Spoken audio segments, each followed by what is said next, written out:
Hello again, my friends. We are entering into Clive Barker's world of The Thief of Always, and we're going to read chapter 5. So, again, just take a look at the cover just to enjoy the darkness of it. How scary! Look at that holiday house. Holy moly. Ooh. Lots of little details in this picture. How interesting. Let's head on down to chapter 5 and see what's in store. Chapter 2.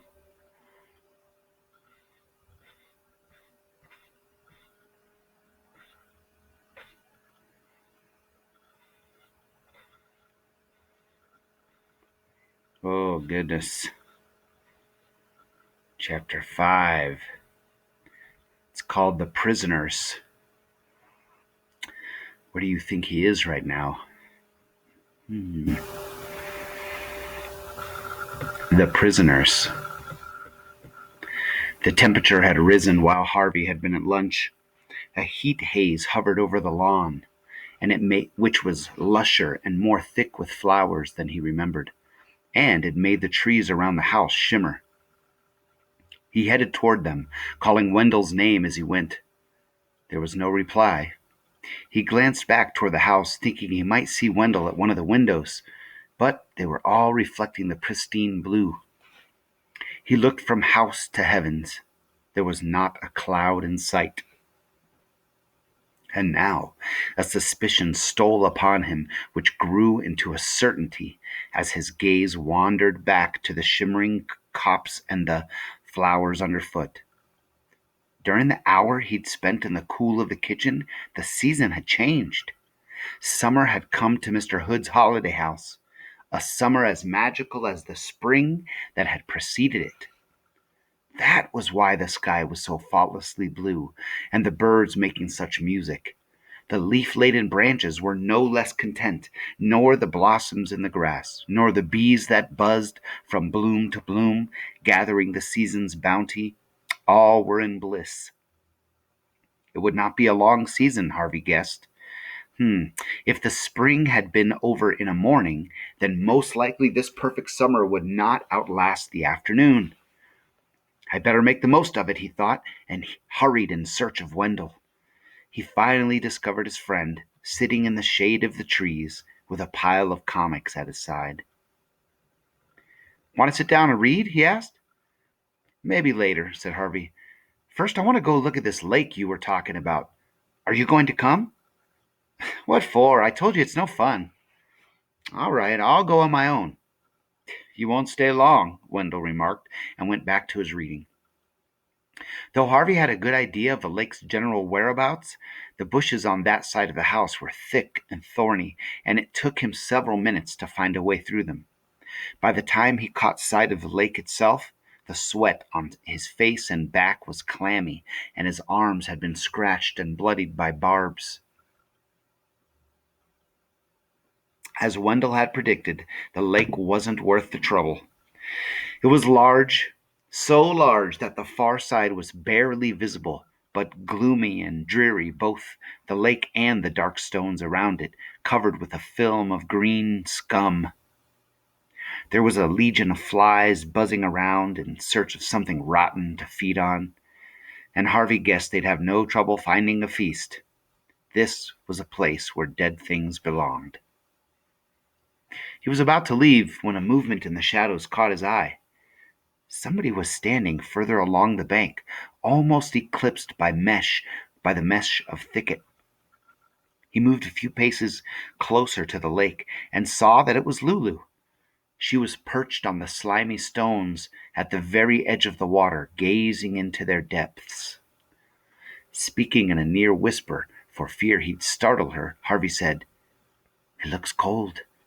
She glanced up at him, her face full of confusion, and then, without a word of reply, turned and bounded away through the bushes.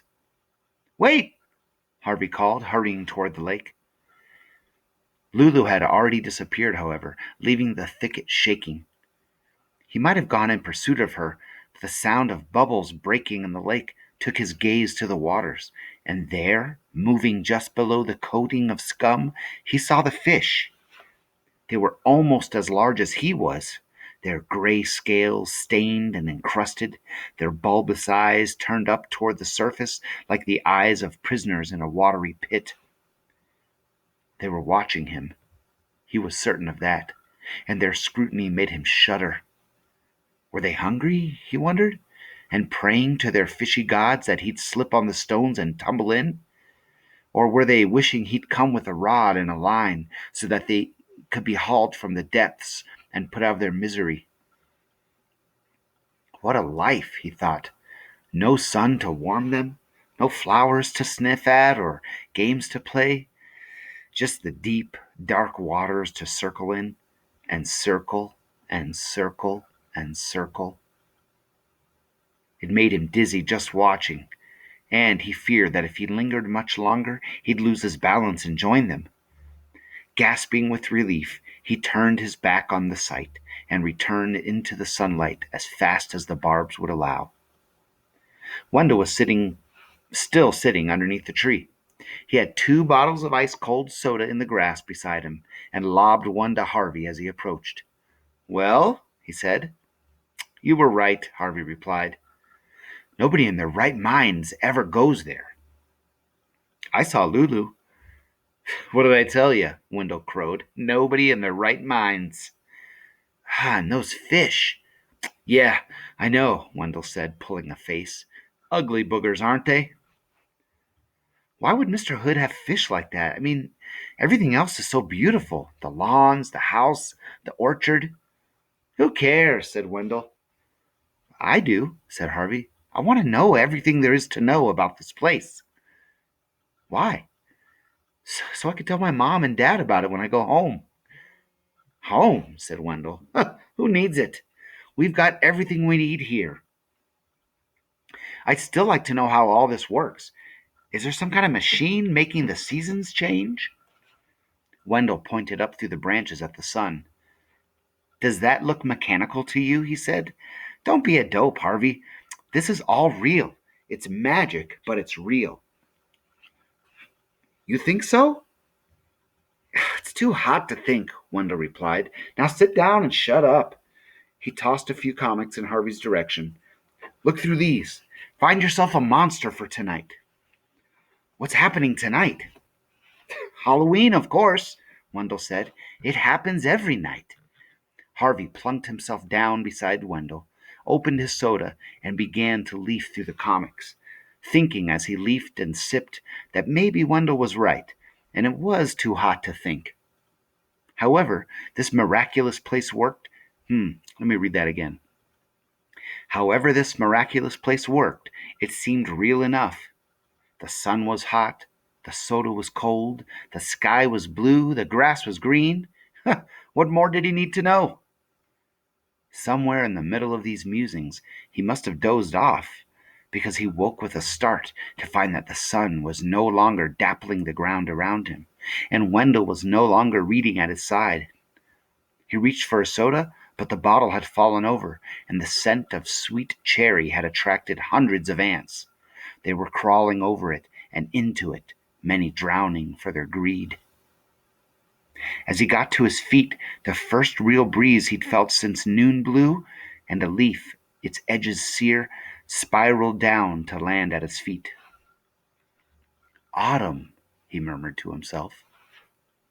Until this moment, standing beneath the creaking boughs, watching the wind shake down the leaves, autumn had always seemed to him the saddest of seasons.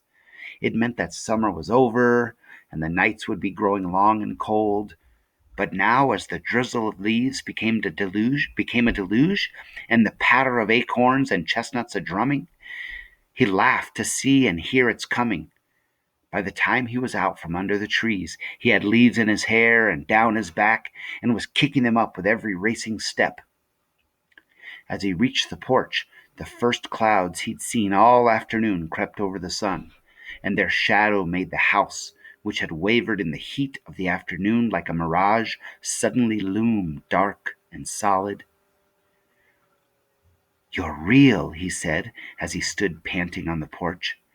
"You are, aren't you?" He started to laugh at the foolishness of talking to a house, but the smile went from his face as a voice, so soft he was barely certain he heard it, said, "What do you think, child?" He looked for the speaker, but there was nobody at the threshold, nor out on the porch, nor on the steps behind him. "Who said that?" he demanded. There was no answer, which he was glad of. It hadn't been a voice at all, he told himself. It had been the creak of the boards underfoot or the rustling of dry leaves in the grass. But as he stepped into the house with his heart beating a little faster, reminding himself as he went that questions weren't welcome here. What did it matter anyway, he thought, whether this was a real place or a dream? It felt real, and that was all that mattered. Satisfied with this, he raced through the house into the kitchen, where Mrs. Griffin was weighing the table down with treats. Well, and that's the end of chapter 5. Let's see what picture is there.